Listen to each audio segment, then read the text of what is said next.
ఏకాదశికి జొన్న పేలాలతో పేలపిండి ఎలా చేసుకోవాలో చూద్దాం. నేను ఈ పేలపిండికి 1 కప్పు శుభ్రం చేసుకున్న జొన్నలు తీసుకున్నాను.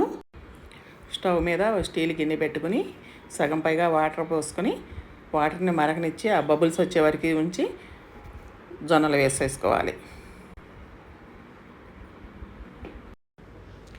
జొన్నల్ని ఒక పొంగు రానివ్వాలి. ఒక పొంగు రానిచ్చి తీసేయాలి. ఇంకా అయిపోయింది. ఇంకా దించేస్తున్నాను. దించేసి ఒక బెజ్జాల గిన్నెలోకి పోసేసుకోవాలి. ఒక క్లాత్ మీద ఆరబెట్టుకోవాలి నీడన. ఒక 5-6 గంటలు ఆరబెట్టుకోవాలి. ఫ్యాన్ కిందైనా ఆరబెట్టుకోవచ్చు. పలచగా అట్లా తిప్పుకుంటే ఒక 5-6 గంటల్లో ఆరిపోతాయి. ఆరిపోయిన ఈ జొన్నల్ని స్టవ్ మీద ఒక ఉక్కు బాండీ పెట్టుకుని వేడైన తర్వాత బాండీ 1 స్పూన్ వేసేసాను జొన్నలు. ఒక గిరిటి తీసుకుని కొంచెం అటు ఇటు తిప్పుతూ ఉండాలి. ఆ జొన్నలు టపటపమన్నప్పుడు మూత పెట్టుకోవాలి.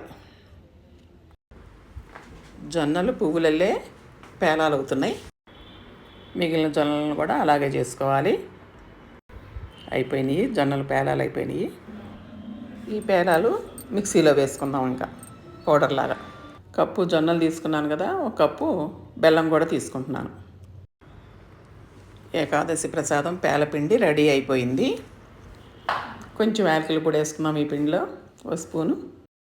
జొన్నలతో పేలాల పిండి అయిపోయింది.